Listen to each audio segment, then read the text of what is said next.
Oke, Assalamualaikum warahmatullahi wabarakatuh. Alhamdulillahirabbil alamin. Wassalatu wassalamu ala asrafil anbiya'i wal mursalin wa ala ali sayyidina wa maulana Muhammad. Pertama-tama kita panjatkan puji kehadirat Allah Subhanahu wa taala dengan mengucapkan alhamdulillahirabbil alamin. Tak lupa salawat salam senantiasa kita sampaikan ke Nabi besar Muhammadin sallallahu alaihi wasallam.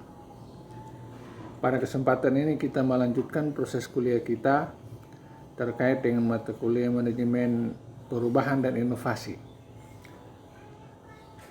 Pada waktu lalu kita sudah membuat 2 video.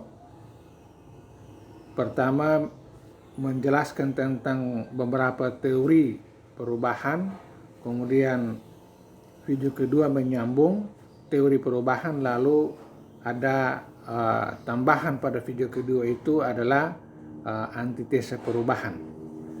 Namun pembahasan antitesa perubahan pada saat video kedua belum tuntas, maka pada kesempatan ini ingin kita melanjutkan. Ya, yang nampak ini kalau tidak salah sudah saya menjelaskan hari itu, yaitu antitesa perubahan. Judul kecilnya adalah resistensi to change.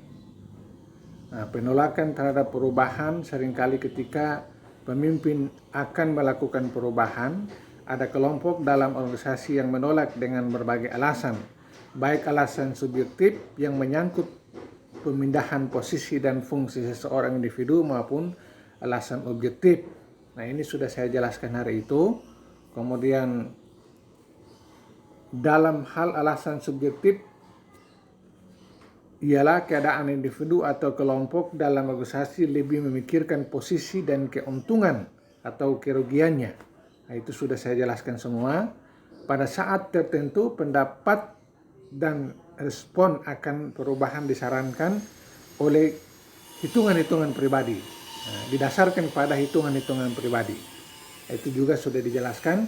Kemudian alasan penolakan dari sisi objektifnya ialah harapan untuk perbaikan dan progres secara jangka panjang dan menyeluruh untuk mengejar cita-cita besar organisasi di masa akan datang. Nah, itu sudah dijelaskan juga kemarin. Sekarang kita ke slide yang ini, yaitu antitesa perubahan. Nah, ini yang sempat kemarin ketinggalan. Pertama sudah saya memaparkan, masih terkait dengan antitesa perubahan dalam bentuk perubahan yang sifatnya temporal change. Nah, ini saya baca ulang saja. Perubahan hanya beberapa saat saja. Dalam kasus perubahan yang beberapa saat, efeknya tidak akan bagus.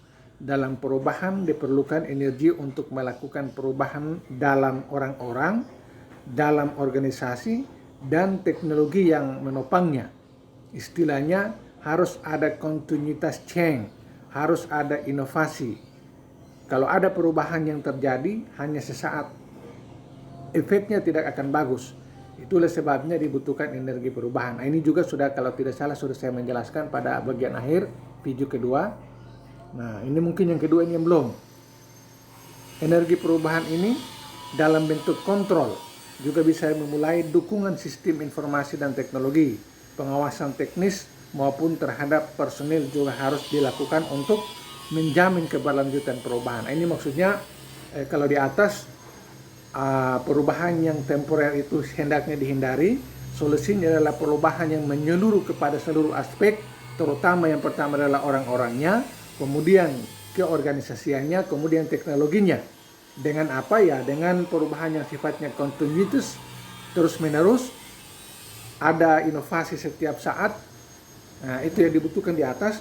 Lalu kemudian di bawah ini menjelaskan bahwa ada energi perubahan ini dalam bentuk kontrol. Nah, energi perubahan itu harus dapat dikontrol dalam sebuah organisasi, baik menyangkut orang perorangan, menyangkut pelaksanaan program-program penyusunan visi, kemudian misi, kemudian penentuan kebijakan strategis dan kebijakan teknis, lalu program-program pelaksanaan sampai kepada tingkat bawah itu hendaknya dilakukan dalam bentuk kontrol pengawasan yang ketat, sehingga apa yang direncanakan sebagai perubahan itu bisa berjalan sesuai dengan direncanakan setiap saat. Antara pelaksanaan dan perencanaan itu harus selalu seiring sejalan. Nah, begitu maksudnya. Supaya perubahan yang dimaksudkan jangan sifatnya temporer itu dapat dihindari. Nah, juga bisa melalui dukungan sistem informasi dan teknologi. Nah itu, jadi kontrol pertama kegiatan-kegiatan pelaksanaan apa yang direncanakan, kemudian kontrol atau pengawasan terhadap kegiatan pelaksanaan itu hendaknya didukung dengan sistem informasi dan teknologi. Sistem informasi internal di dalam sebuah organisasi itu, komunikasi yang dijalankan, ada pelaporan, ada pemberitahuan, ada instruksi, kemudian ada pelaksanaan, dan apa yang dibutuhkan dalam sistem informasi itu harus selalu tersedia setiap saat. Informasi ke atas, informasi ke bawah itu hendaknya selalu dalam keadaan dapat disampaikan dengan baik, sehingga kontrol atau pengawasan dalam perubahan itu bisa berjalan dengan baik. Nah, kemudian dukungan teknologi. Nah, tentunya teknologi apakah itu peralatan modern seperti mesin dan seterusnya, kemudian penggunaan sistem programmer IT, komputer dan lain sebagainya, itu bisa dapat mendukung sistem jaringan internal ataupun jaringan dengan pihak luar dengan menggunakan internet dan seterusnya, itu bisa dapat mendukung pengawasan itu di dalam sebuah perubahan yang direncanakan secara berkontinu, secara terus-menerus itu. Kemudian pengawasan teknis maupun terhadap personal juga harus dilakukan untuk menjamin keberlanjutan perubahan. Nah itu. Jadi pengawasan bukan hanya pada level atas, tapi terutama adalah pengawasan teknis di lapangan pada saat pelaksanaan kegiatan operasional di lapangan itu, terutama manusianya, para personil yang berada di lapangan, apakah itu tim kerja atau teamwork ataupun orang perorangan yang ada dalam tim kerja, itu harus diawasi sedemikian rupa dengan dukungan informasi dan teknologi, sehingga maksud daripada keberlanjutan perubahan itu bisa dapat tercapai dengan baik. Di sini ada kata menjamin keberlanjutan perubahan. Nah, itu penjelasan terkait dengan antitesa perubahan. Yang dalam hal ini perubahan yang menghindar, perubahan antitesa karena anggapan perubahan sifatnya sementara bisa dapat dihindari dengan apa yang kita jelaskan tadi. Oke. Berikut antitesa perubahan ketiga. Nah, kadang orang tidak mau menerima sebuah perubahan itu dengan alasan kurangnya ilmu pengetahuan dan pergaulan dan keinginan untuk maju. Nah, kurang pengetahuan, kurang pergaulan, dan kurang keinginan untuk apa? Untuk mereka maju. Pengetahuan terkait dengan bagaimana untuk bisa maju, pergaulan yang bisa mendukung untuk orang maju, dan keinginan, cita-cita yang kemudian menjadi keinginan keras dari orang perorangan atau kelompok secara kolektif dalam sebuah organisasi itu kurang. Nah, kurang itu menjadi sebuah antitesa terhadap perubahan yang diinginkan dalam sebuah organisasi. Coba kita baca. Ilmu pengetahuan merupakan hal penting dalam membuat suatu perubahan dalam organisasi. Ya, itu jelas. Ilmu yang didapat apakah dari level formal ataupun informal, sekolah-sekolah atau perkuliahan atau akademik yang secara bertahap, ataupun misalnya mendapatkan pembelajaran secara di luar daripada sistem formalnya, misalnya kursus ataupun pelatihan-pelatihan, pembinaan-pembinaan dan seterusnya, itu adalah merupakan sumber-sumber pembelajaran untuk mendapatkan ilmu pengetahuan, di mana ilmu-ilmu itu yang kemudian akan mendukung sebuah perubahan, menambah wawasan, menambah pengetahuan, menambah pemahaman terhadap sesuatu, itu akan lebih baik mendukung perubahan itu sendiri. Nah, kalau orang tidak punya ilmu yang cukup, apakah ilmu dari sisi level pendidikan berjenjang secara formal, ataupun misalnya mengambil kelas-kelas kursus tertentu, itu tidak ada, otomatis orang-orang itu tidak memiliki pengetahuan yang cukup, sehingga kalau ditawarkan perubahan, ya pasti mereka akan bersikap apatis, mungkin menolak dan seterusnya. Oke. Seringkali perubahan disikapi sebagai ancaman. Nah itu, jadi orang-orang yang tidak memiliki ilmu, pengetahuan, tidak bergaul dengan baik, tidak punya keinginan yang kuat untuk maju, melihat ada upaya perubahan yang mau dilakukan, itu bagi mereka semacam adalah ancaman. Nah, yaitu ancaman. Nah, mungkin itu sudah kita jelaskan bagaimana bentuk ancaman bagi mereka itu, ya kurang-kurangnya mereka terancam posisi mereka, kedudukan mereka, jabatan mereka, kesejahteraan mereka, kehormatan mereka, dan seterusnya. Di sini letak penting ilmu pengetahuan. Nah, kita baca ini, mulai dari sini. Nah, di sini letak penting ilmu pengetahuan dan pergaulan anggota organisasi, terutama pimpinan. Letak penting ilmu pengetahuan dan pergaulan anggota organisasi, terutama pimpinan. Nah, itu maksudnya dalam sebuah organisasi mau diadakan proses perubahan, terutama merubah manusianya, itu sebenarnya harus ada tokoh, ada desainer, ada pimpinan yang harus melakukan atau menggerakkan setiap individu itu untuk bisa melakukan proses perubahan dengan misalnya menuntut ilmu. Ya, misalnya organisasi yang sudah mapan bisa membuat pembinaan dan pelatihan, ataupun mungkin memberikan peluang untuk dinas pendidikan, mengambil dinas kependidikan dan seterusnya untuk menambah pengetahuannya. Itu sebenarnya harus dimulai daripada seorang pimpinan. Bagaimana seorang pimpinan berpikir tentang mengembangkan skill pengetahuan daripada para anggotanya, itu bisa dimulai daripada pimpinan. Kemudian lemahnya pengetahuan dan pembacaan akan lingkungan serta pergaulan positif dapat menyebabkan keengganan untuk berubah. Nah itu, jadi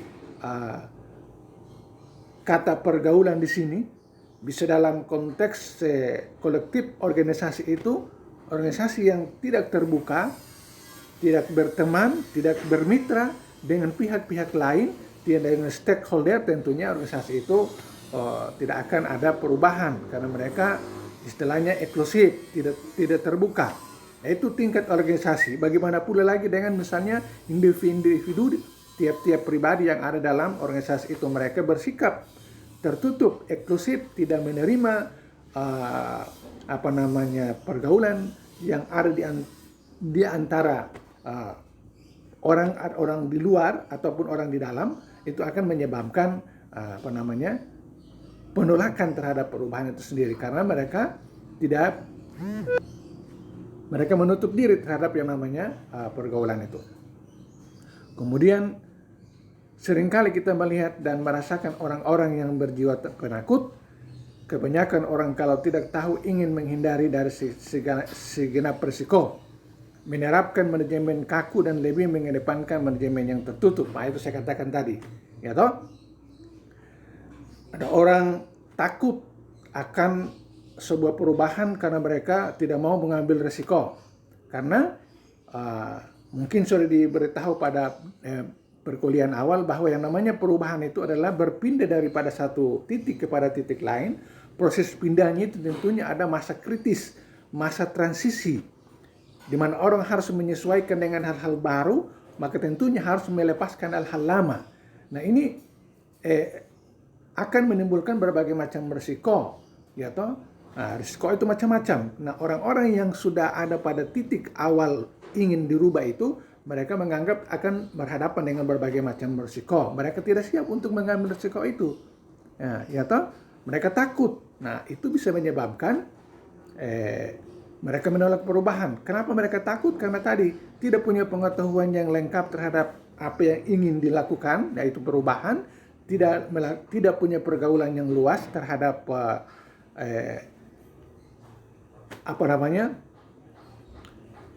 tidak punya pergaulan yang cukup untuk memberikan pemahaman, pengetahuan tentang berbagai macam hal yang ingin dilakukan sebagai bentuk perubahan, dan bahkan mereka tidak punya keinginan untuk melepaskan apa yang mereka miliki saat ini untuk menuju kepada yang lebih baik. Nah, itu menyebabkan orang takut sehingga menolak yang namanya perubahan, tidak mau mengambil risiko. Nah, kemudian menerapkan manajemen kaku dan lebih mengedepankan manajemen yang tertutup. Nah, manajemen yang kaku yang tidak dapat menyesuaikan dengan perkembangan zaman, perkembangan informasi, perkembangan teknologi, perkembangan pasar, perkembangan masyarakat, perkembangan dunia, dan perkembangan secara umum, mereka tidak menyesuaikan. Nah, disitulah kata kakunya. Kemudian lebih mengedepankan manajemen tertutup. Mereka tertutup terhadap informasi-informasi ataupun pengetahuan-pengetahuan dan seterusnya dari luar. Ya, mungkin kita menggunakan istilah sekarang, istilah semacam istilah di zaman sekarang ada istilah lockdown, menutup orang jangan masuk dan menutup jangan orang keluar. Nah, itu manajemen tertutup, menggunakan manajemen tertutup. Itu adalah penjelasan terkait dengan lanjutan antitesa perubahan yang ketiga. Oke. Kemudian seringkali akibat dari mandeknya pengetahuan menjadi individu yang status quo, yang tidak mau kehilangan posisi. Tinggallah sikap jumud atau kemandekan. Nah, itu. Jadi seringkali organisasi itu dia mandek, dia terbengkalai, dia tidak bisa maju-maju, dia stagnan tetap di tempatnya. Karena tadi itu pengetahuan setiap orang itu ataupun pergaulan setiap orang itu ataupun keinginan setiap orang itu tidak baik, sehingga mereka merasa bahwa apa yang ada pada diri mereka itu, ya itu sudah cukup sampai di situ. Nah, di situ yang disebut dengan status quo. Status quo artinya mereka kembali kepada keberadaan saat ini. Mereka tidak mau menerima yang lain. Nah, itu status quo. Yang tidak mau kehilangan posisi. Nah, itu. Mereka tidak ingin kehilangan posisi. Ada yang sudah enak di pada jabatan-jabatan tertentu, apalagi jabatan-jabatan yang istilah sekarang jabatan basah, yang banyak pendapatannya, yang banyak uangnya, yang banyak, taruhlah misalnya di dunia bisnis ada pusat-pusat laba, pusat-pusat pendapatan. Itu ada orang yang di posisi itu, mereka nyaman di situ, nikmat di situ, mereka tidak mau lepas. Nah, itulah orang-orang seperti begitu yang kita sebut dengan orang-orang yang status quo, yang tentunya mereka menolak yang namanya perubahan itu. Nah, tinggallah sikap jumud, kemandekan. Nah, seperti begitulah sikap-sikap yang akan mendorong mereka sehingga ada istilah fikih di sini, yaitu kejumudan, yaitu kemandekan, sama dengan mandeknya tadi itu kemandekan, kejumudan, jumud terhadap seluruh perubahan yang akan muncul. Oke. Selanjutnya, ya, ada tugas kuliah. Silakan Anda mahasiswa melihat ini. Ada penawaran tugas di bawah untuk Anda melakukan.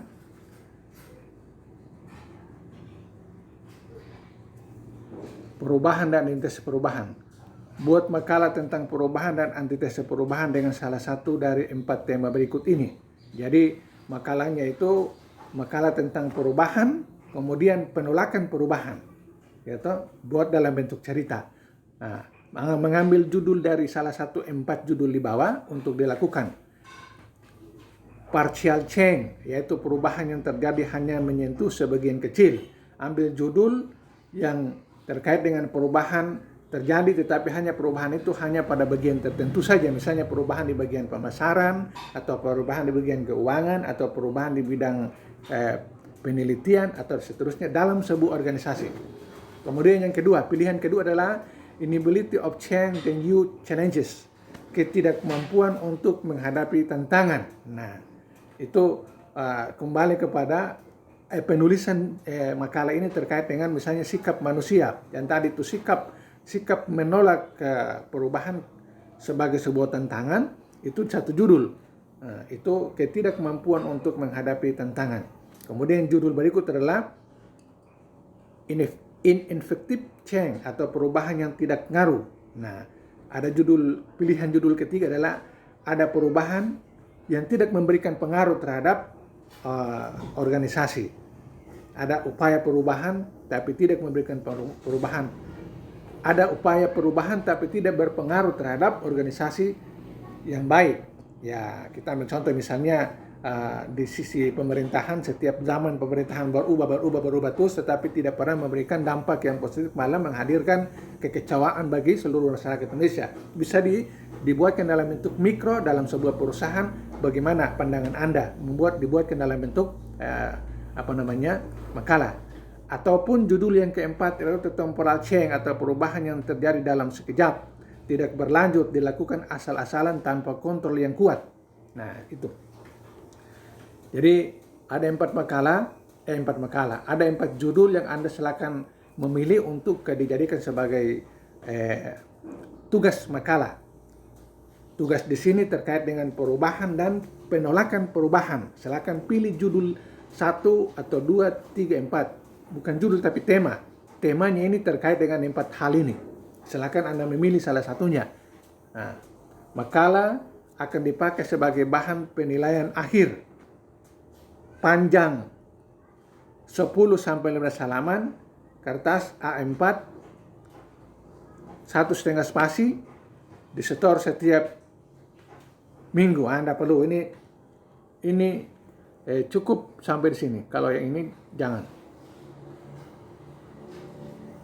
Ya.